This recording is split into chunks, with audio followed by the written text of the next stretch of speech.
इसलिए हमेशा चमत्कार यही समझना चाहिए। हमारी वृत्ति जो जगत की तरफ है वो बदली की नहीं।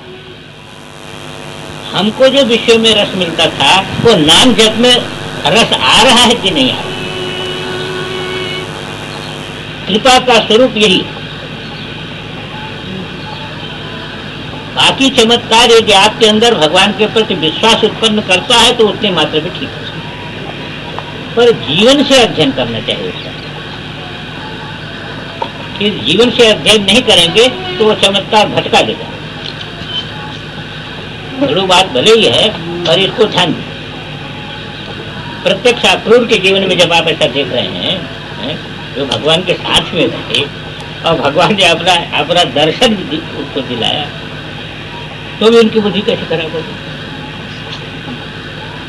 इसलिए हमेशा साधक को यह परीक्षा करनी चाहिए कि भजन में रस ऋषियों के जन्म की पूर्ति के द्वारा पूर्व तो शरीर के निमित्त से हमको दुख हो रहा है। शरीर के निमित्त से किसी पद पर थे तो सबको त्रास देते थे वाणी का। अब पत्नी भी कठोर बोलने वाली मिल गई, लड़का भी कठोर बोलने वाला मिल गया, भाई भी अब सहना पड़ रहा कि नहीं था। तो वाणी का हमने दुरुपयोग किया, आज वो फल। ऐसे मन के निमित्त से अनिष्ट चिंतन बहुत किया। अब क्या है कि बिना काम के ही मन में संशय हो जाता किसी के, रात भर निद्रा नहीं आती, परेशान है। तो ये जो मन वाणी शरीर से भोग हो रहा है इसी से पूर्व जन्म का कर्म बीज समझ लेना चाहिए। और जो मन वाणी शरीर से हम कर्म कर रहे हैं, जो बीज बो रहे हैं, इसी बीज का फल भविष्य में समझ लेना चाहिए। बीज बोएंगे तो उसी का फल आएगा कि नहीं।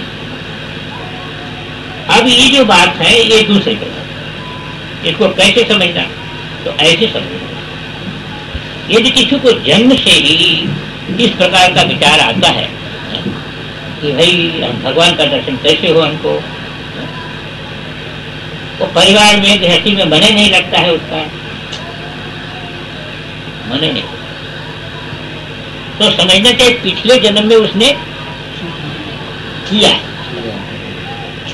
तो पिछले जन्म नहीं किया है तो जन्म से कैसे आएगा।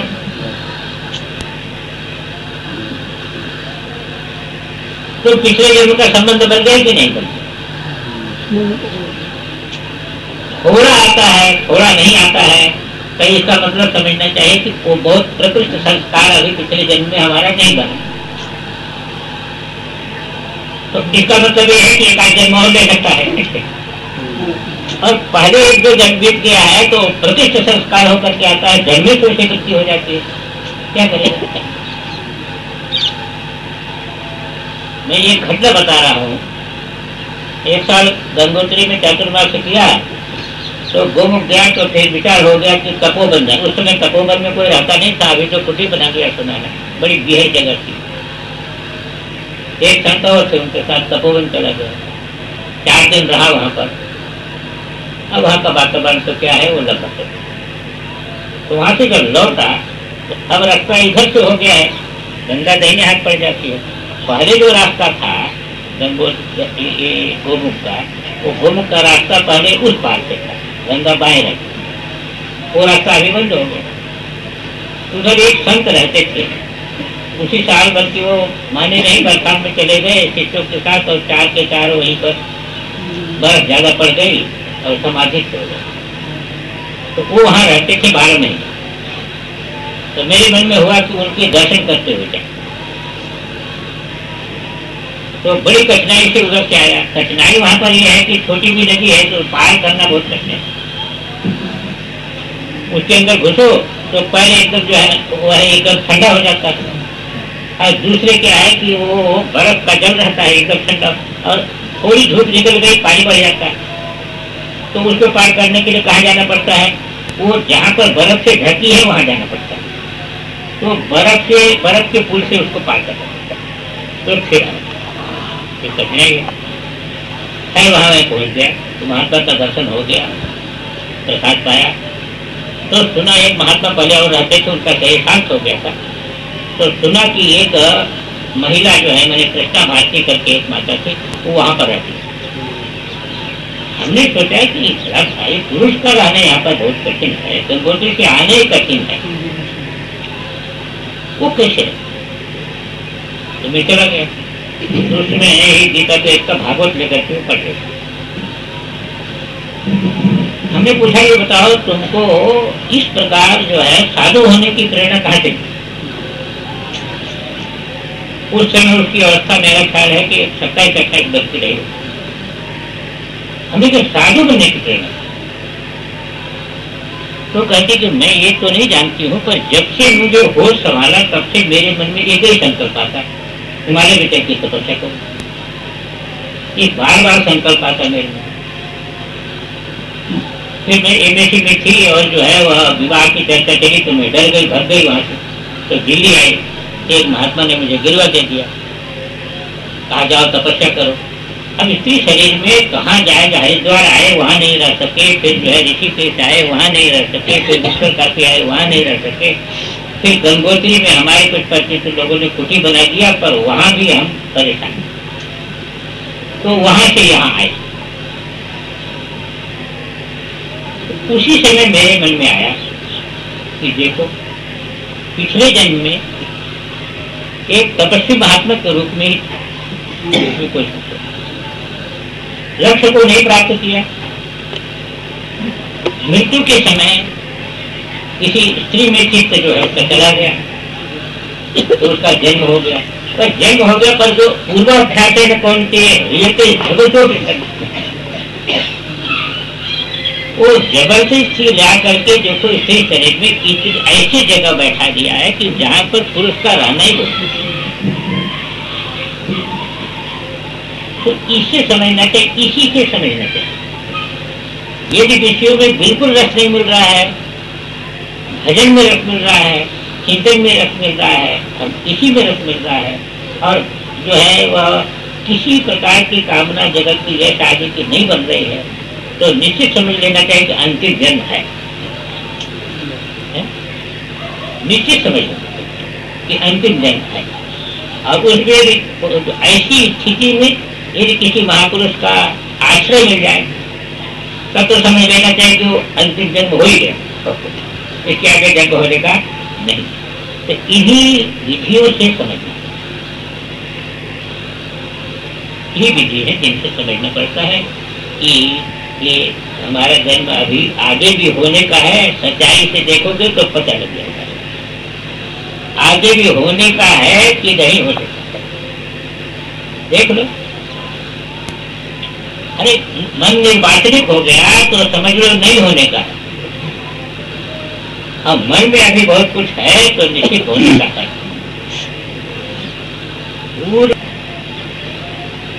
तो प्रातः काल उन्होंने कहा कि दृष्टांतो नैव दृष्टः त्रिभुवन जठरे सद्गुरु ज्ञान दातु।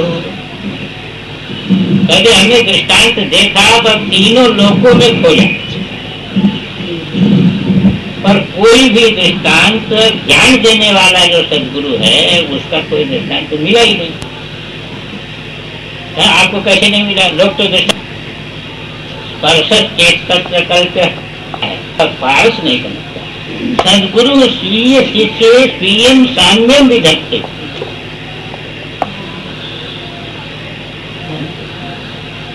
शरणों के आश्रय लिया हुआ जो शिष्य है उसको सद्गुरु सद्गुरु बना देता है, इसलिए अनुपम है। तो महापुरुषों का ऐसा संग मिल जाए और चित्त जगत के रस से रहित हो जाए तो निश्चित अंतिम जन्म है, इसमें किसी प्रकार का संशय नहीं, ये समझ लेना चाहिए।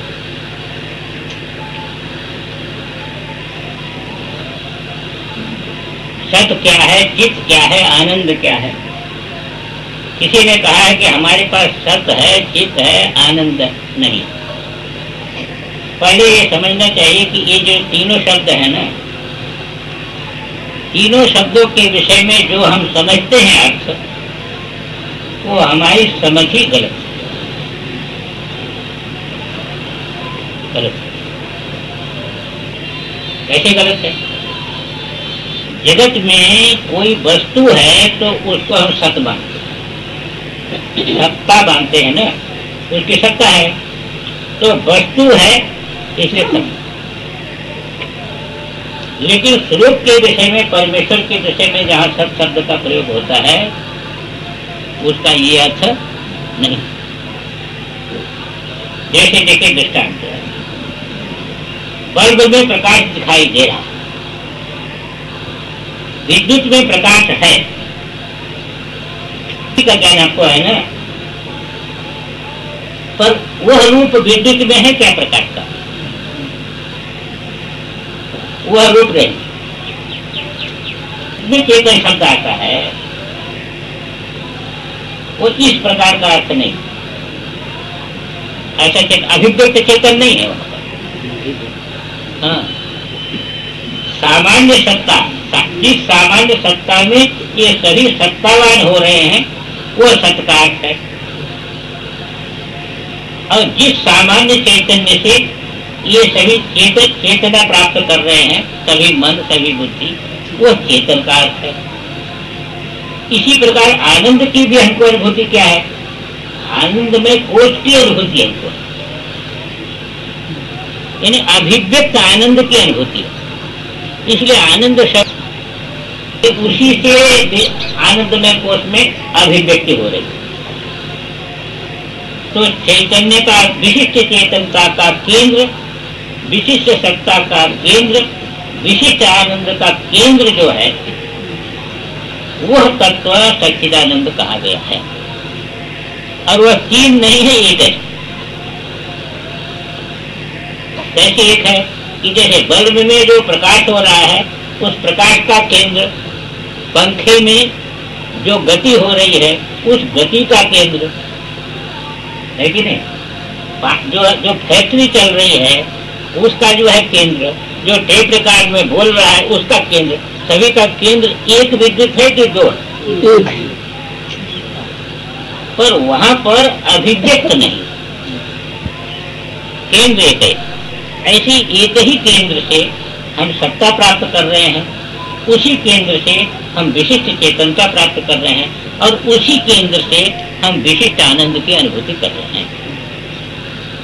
तो इस प्रकार जब वास्तविक अर्थ आप सच्चिदानंद का समझेंगे तब आपको ये भ्रम नहीं होगा कि सत्य चेतन का आप कहते हैं हमको अनुभव इसलिए हो रहा है कि सत्ता दिखाई दे रही है, शरीर को लेकर के तो सत्ता मान रहे हैं आप, और अंतःकरण को लेकर के विशिष्ट चेतनता मान रहे हैं, चेतनता मान रहे हैं, परंतु कर्म ऐसे है कि आनंद की अनुभूति हो रही है।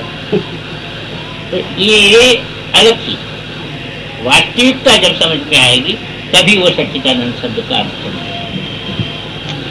पुराने संस्कारों को कैसे दबावें, कैसे भुलावें, कोई याद ना आवे, बहुत कठिन था।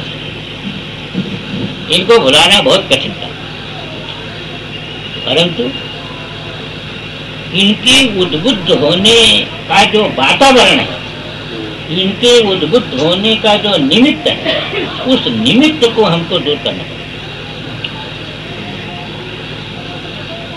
ये जाते नहीं, पर वो वातावरण मिलेगा तो झट उद्बुद्ध हो जाएंगे, और वो वातावरण ही मिले तो नहीं उद्बुद्ध हो, कभी थोड़ा बहुत आएगा फिर चला जाएगा। तो हमेशा जिन संस्कारों को हमको दूर करना है, उन संस्कारों को उद्बुद्ध करने का जो वातावरण है, उद्बुद्ध करने के जो शब्द हैं, उद्बुद्ध करने का जो ग्रंथ है, उद्बुद्ध करने की जो है वह अन्य चीजें, इनसे बचने का उपाय करें। अब वो भी एक दिन में नहीं जाएगा, परंतु साधक को तो बहुत विश्वास रखना पड़ता है। अभी आप पत्थर पर घड़ा पटक दीजिए तो पत्थर नहीं फूटता, घड़ा फूटता, परंतु एक जगह रोज रखिए घड़े को, तो 1 वर्ष 2 वर्ष में वो कहे तो वो जगह बना देता है। पुराने लोग देखे होंगे कि पानी निकाला जाता था ना, तो रस्सी से लोहा कब कटा किसी को पता है? पर प्रतिदिन के संघर्ष से कटा ना, कब कटा इसका पता नहीं लगता है, पर प्रतिदिन के संघर्ष से कटे। इसलिए दीर्घकाल संस्काराभिसेवित आप अपने लक्ष्य के वातावरण में रहेंगे, लक्ष्य के अनुसार चिंतन करेंगे, भगवान नाम जप करेंगे, प्रार्थना करेंगे, तो ये दूर होंगे। नहीं कि इनका दूर होना बहुत कठिन, ये बहुत कुछ। यानी कुछ भी आपको ज्ञान में आ गया ना, वो जाता ही नहीं। हमने अनुभव ये किया कि मैं गया था एक उद्घाटन करने, जो है गुजरात में एक मौन कुटी बनाते, जिसमें खिड़की नहीं रहती, उजालदार रहता है और दरवाजा रहता है। एक खिड़की ऐसी रहती है कि जिससे भोजन अंदर चला जाए, बाहर चला जाए, पर आपको आप किसी को देखेंगे नहीं, वो आपको नहीं। तो उद्घाटन करने गया था मैं, एक महात्मा ने बनाया था। हमने सोचा कि जरा जब उद्घाटन करने आए तो हम भी रह के देखे। तो नवरात्रि आ रही थी, तो हमने कहा 9 दिन हम ही रहे, 9 दिन ही रहे। उसमें ऐसी व्यवस्था, गेट तो बंद रहता है, उसमें व्यक्ति लिखा देता है पहले, फिर उसी प्रकार जो है। तो हमने कोई ग्रंथ भी नहीं रखा। हमने कहा रहना है तो ग्रंथ कुछ मतलब, देखो कैसा अनुभव था। ब्रह्मचारी था तो भोजन जो है उसके अंदर वो खिड़की से रख देता था और मैं अपने खप्पर में ले लेता था, डब्बा वो देता था, कोई दिखाई नहीं देता था वहाँ से। ऐसी व्यवस्था, शब्द तो सुनाई देता भाई। अब गधा बाहर बोलेगा सुनाई तो देता ही, उसको नहीं रोक सकते। तो हमने वहाँ ये अनुभव किया कि आप बिल्कुल शांत बैठिए जाओ। तो ऐसी ऐसी घटनाएं कि जिसको हमने 40 वर्ष में याद नहीं किया होगा, जिससे कोई प्रयोजन मिले। जैसे मान लो आप चल रहे हैं, 2 साल लड़ रहे हैं, आपकी दृष्टि पड़ गई, ज्ञान हो गया, अब उसको कौन याद करेगा? और वो ऐसी 40-40, 50-50 वर्ष की घटनाएं वो स्मृति में आ जाए। जितना चित्त एकाग्र हो तो स्मृति में आ जाए। इससे लगा कि ये संस्कार नष्ट नहीं होते। और इनको उद्बुद्ध करने का जो है, जितना वातावरण नहीं मिलेगा, उद्बुद्ध है। यही अपने यहाँ की प्रक्रिया, मानव शरीर में वस्तुतः यही एक सावधानी थी जिसको ऋषि ने बनाया था, क्योंकि इसमें सभी प्रकार के संस्कार तो है ही हैं। तो गर्भाधान से लेकर के यही प्रयास होता था कि ऐसा वातावरण बने कि इसके विपरीत संस्कार उद्बुद्ध न हो पाए। तो माता सावधान हो जाती थी, पिता सावधान हो जाता था। फिर गुरुकुल में फिर 25 वर्ष के बाद वो एक प्रामाणिक युवक होकर के निकलता था। उसके 25 वर्ष के संस्कार जो उस पहले के अच्छे संस्कारों के जो संस्कार वो प्रबल हो जाते थे, प्रबल हो जाते थे। तो फिर उस पर कोई किसी की डाल नहीं, वो झूठ बोल ही नहीं सकता था, चोरी कर ही नहीं सकता था, क्योंकि वो संस्कार उसके प्रबल। तो मानव शरीर में सबसे विशेषता यही है। तो मेरा कहना यही है कि ऐसी चीजों से बचे और लक्ष्य के अनुकूल वातावरण में रहें। कठोर हृदय को नम्र कैसे बनाना है?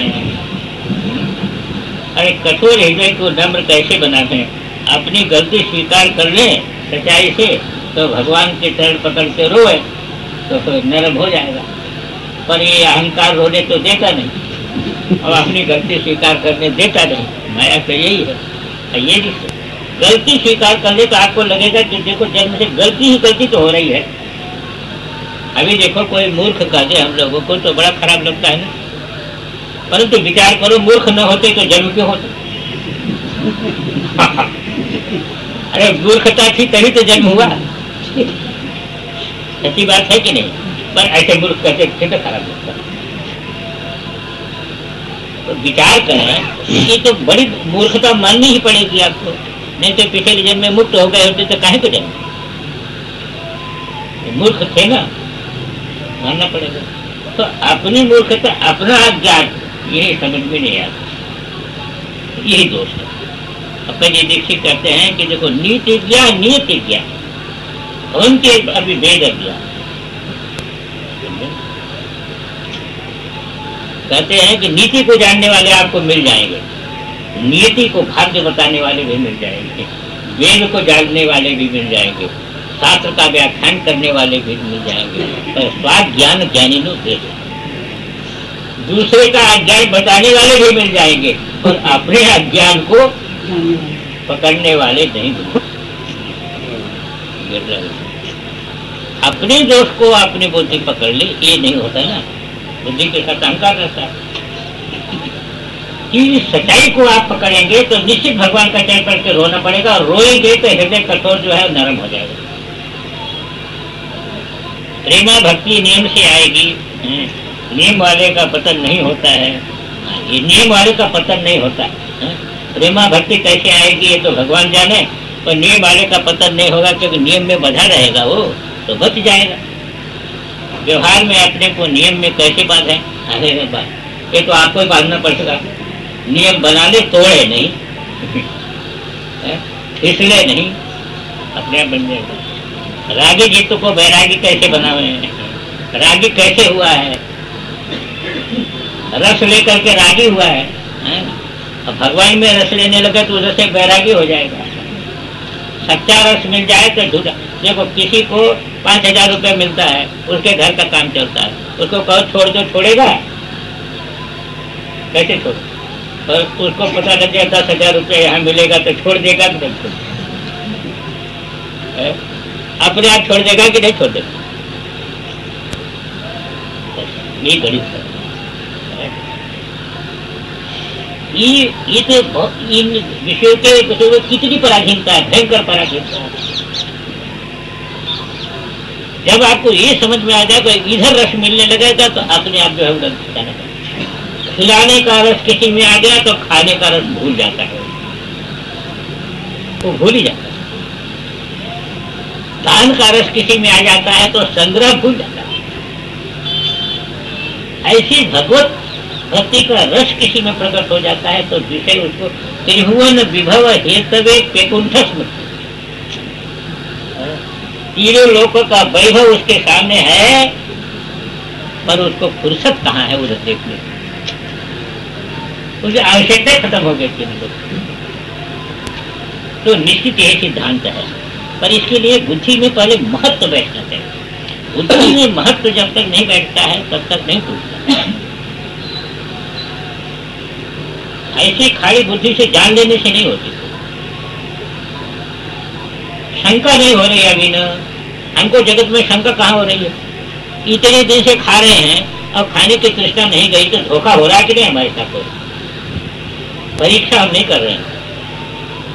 रूप देखते देखते नहीं तो नहीं काम कर रहे हैं, रूप देखने की तृष्णा बनी है, तृप्ति क्यों नहीं हुई? विषयों से तृप्ति क्यों नहीं हुई? जरूर धोखा है कि नहीं? परीक्षा लोग ब्राह्मण और दंडे लोग, जब तक परीक्षा नहीं करेंगे आप ना, तब तक एक भुलावा नहीं छूटेगा। हम भगवान की ओर बढ़ रहे हैं, पता नहीं चल रहा है, बिल्कुल पता चलेगा। जगत में रस नहीं मिले तो भगवान की तरफ कितना प्रतिबंध और है, कैसे मालूम हो? अब कैसे मालूम होगा कि यहाँ पर जो है वो पानी कितने नीचे है? हमते जाओ, पीछे मत हटो तो मिल ही जाएगा। इसलिए कितना पता मत लगाओ, प्रतिबंध है, और भगवान को पकड़ करके लगे रहो। हम कहते ये इतने काल में नहीं गया, ये जीवन 2 जीवन जन्म बीत गया तो क्या हो गया? यदि भगवान मिल गया तो सस्ता ही है।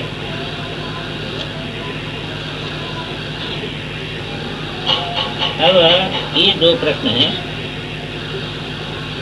एक में है कि ईश्वर अंश जीव अविनाशी, उसका अंश होकर भटक क्यों गया? संबंध जो बनता है क्या ये पिछला लेन देन होता है? पुनर्जन्म क्या? इन प्रश्न। और इसमें है कि साधक के जीवन में आगम शास्त्र का वैशिष्ट्य क्या है? रामचरितमानस में आगम शास्त्र का उल्लेख बताने की कृपा करें। तो इसके अधिकारी साधन को भी बता देने की कृपा करें। अब इसी को लेकर के इस प्रश्न का भी उत्तर होगा। ईश्वर अंश जीव अविनाशी। देखिए आगम में वेदांत में थोड़ा अंतर है, विचार सत्य में अंतर नहीं है, पर विचार में पद्धति में थोड़ा अंतर। पद्धति में अंतर इस प्रकार का है कि जैसे वेदांत कहेगा जगत मिथ्या है, आगम कहेगा जगत ब्रह्म है। दोनों में अंतर हुआ क्या? दोनों में अंतर हुआ? अगर कोई कहेगा जगत ब्रह्म है, परंतु भेद बुद्धि मिथ्या है। अब भेद बुद्धि तो जगत है, और वो सीधे नहीं कहेंगे। वो कहेंगे ये वेदांत तो कहता है कि ये जीव जो है अज्ञानी है, अज्ञान उपाधि बनी नहीं सकती इसकी। अज्ञान उपाधि कैसे, अज्ञानी उपाधि बन जाए तो कुछ जानेगा ही नहीं, वह जानेगा ही नहीं। इसकी उपाधि जो है वह उपाधि है, अज्ञान नहीं है।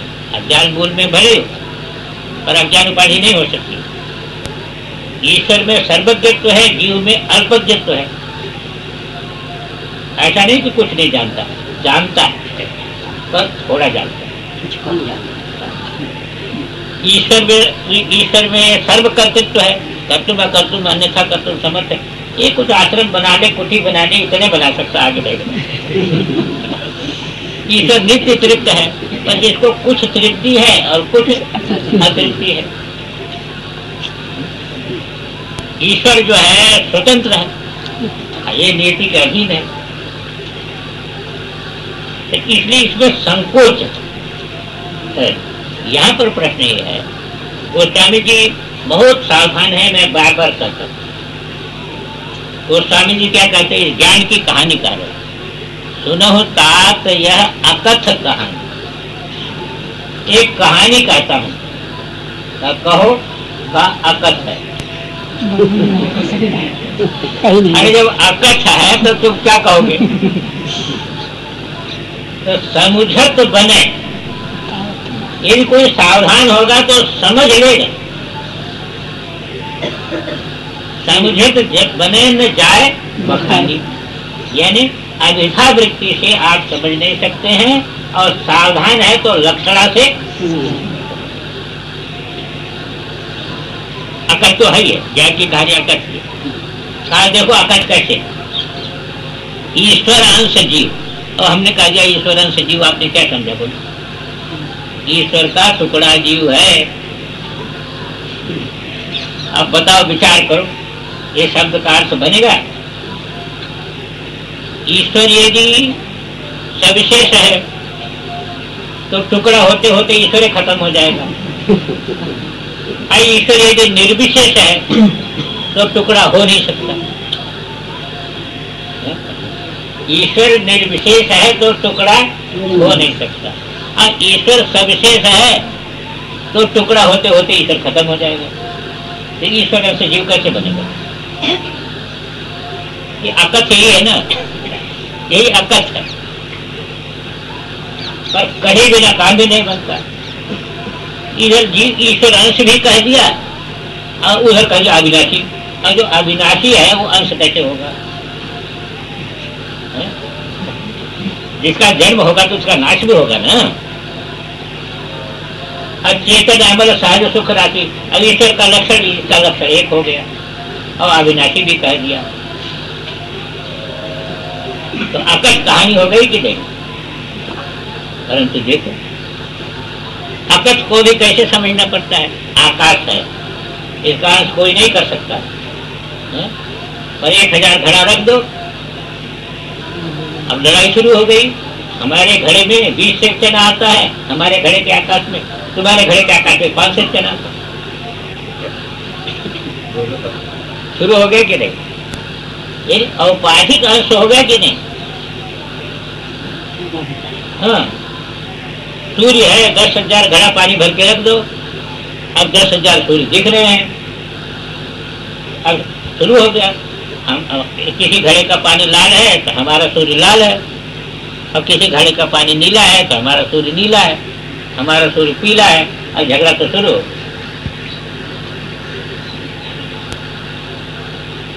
देखो अंश हुआ नहीं, ईश्वर है, पर अंश का व्यवहार हो गया कि नहीं? यहाँ पर आगम में ये दिखाना चाहता हूँ आपको। वो स्वामी जी कहते हैं सो माया बस भयो गोसाई। वो स्वामी जी ये नहीं कहते हैं कि माया ने इसको बस में किया, ये ईश्वर रूप है, इसको माया कैसे बस में कर सकती है? इसलिए उन्होंने कहा माया बस ये भयो कि आगम चिंता। आगम ये नहीं कहता है कि माया ने आपको वश में किया है। चेतन को माया कैसे वश में करेगी? चेतन स्वतंत्र है, पर तुम माया के वश में हो गए। स्वातंत्र शक्ति, तुम अपने स्वतंत्रता से हो गए हो गए। इसलिए आगम मानता है कि इसी क्षण व्यक्ति मुक्त हो सकता है। ये स्वतंत्र है कि नहीं? क्योंकि मुक्ति में क्या करना पड़ता है? खाली छोड़ना पड़ता है। कुछ करना पड़ता है, छोड़ना पड़ता है। और छोड़ने में स्वतंत्र हो कि नहीं? छोड़ने में स्वतंत्र है आप कि नहीं? छोड़ने में किसी की सहायता की जरूरत है?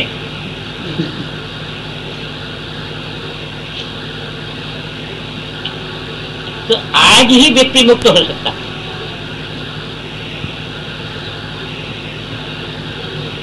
मुक्ति चाहनी चाहिए ना, मुक्ति वह चाहेगा छोड़ देगा, छोड़ने में क्या लगता है?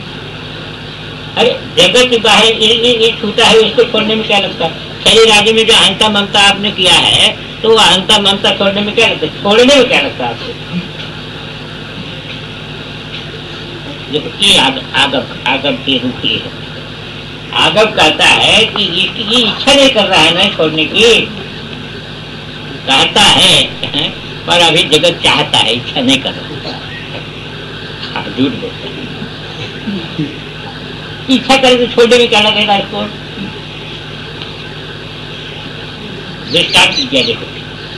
तो माया बस, ये शब्दों को ध्यान रखो। भयो, ये नहीं कहा माया ने बस में किया जी को।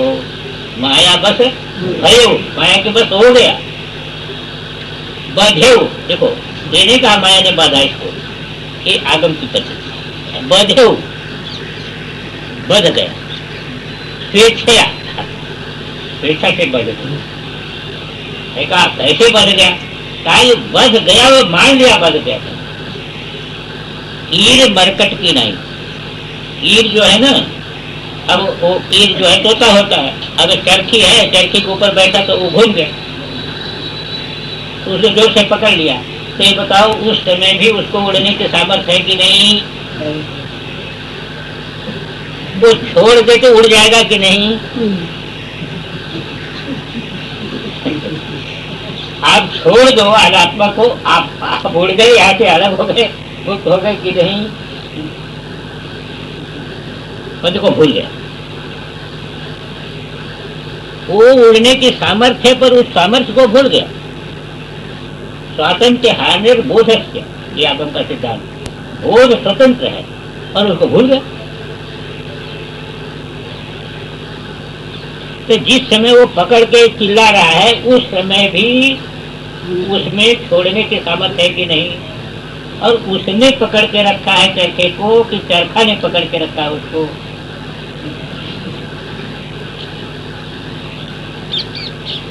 एक भूमिका हो गई। दूसरा मरकट की नहीं, एक छोटे मुख का घड़ा रखते हैं, बंदर आता है, अब मुख हाथ छोड़ देता है, चना भर लेता है, अब हाथ नहीं निकलता है, पूरी शक्ति ताकत लगा देता है। तो इतना करने उसको क्यों नहीं आता? पूरी शक्ति लगाने आता है, ऐसा करने क्यों नहीं आता?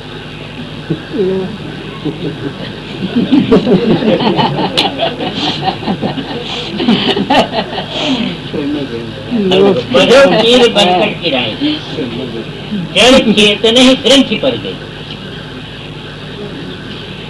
ये देखो, इकाईकरण संख्या जड़ है, आप चेतन, अब इसके साथ मिल गए आप, अब ये ग्रंथि पड़ गई। अच्छा ग्रंथि पड़ गई, जगह पे बरिशा ग्रंथि नहीं पड़ी, ग्रंथि नहीं पड़ी तो छूटे थी कष्ट। सच्चा भूत आपको पकड़ ले तो कोई मंत्र वाला छुड़ा सकता है, और झूठा भूत आपके अंदर घुस जाए तो फिर बहुत कष्ट है, उसका निकलना बहुत कष्ट है। हमारे भक्त थे तो बताते थे कि हम उनके मामा के यहाँ गए थे, तो कहे मामा हमारा भूत उतारते। तो वहाँ पर हम बैठे थे, इतने में दो लोग जो है पकड़ करके एक माता को पैसे उठाती थी कि दो को फेंक देते, वहाँ लेके आई, बहुत कुर्ती थी। बुला के पूछ लिया, कहा 1 वर्ष से इसकी तबीयत 7 दिन से तो ये जीने नहीं दे रही हम लोगों को। तो शब्द सुन लिया उन्होंने, तो चले गए, अंदर चले गए, सरसों ले ठीक है, ओहो अब ये जी नहीं सकती, मर जाएगी। सब लोग घबरा गए। बस 1 वर्ष पहले इसके अंदर एक चुड़ैल घुसी थी, अब 7 दिन पहले दूसरी घुस गई, अब दोनों की हो गई लड़ाई। अब 2 चुड़ैल जिसके शरीर में लड़े वो बचेगा, और अब तुम ले आए हो तो क्या करे। तो फिर लोग आए, फेंके फेंके बड़े जोर से चिल्लाए और कहे कि जो है ले आओ मरचे की धुनी, ले आओ इसके नाक में लगाओ। हम मरचे की धुनी उसको लगाया, कहा छोड़ा कि नहीं, छोड़ दिया तो नहीं, तेरा भी साथ नहीं कर सकते, प्रतिज्ञा करो प्रतिज्ञा करो। प्रतिज्ञा आदि करा लिया और कहा कि देखो चुड़ैल निकाल दिया है, जरा भी गड़बड़ कर सुन क्या ना, अब की बार उसको गाड़ देगी जमीन के अंदर, मर जाएगी। देखा, कहा हमने पूछा कि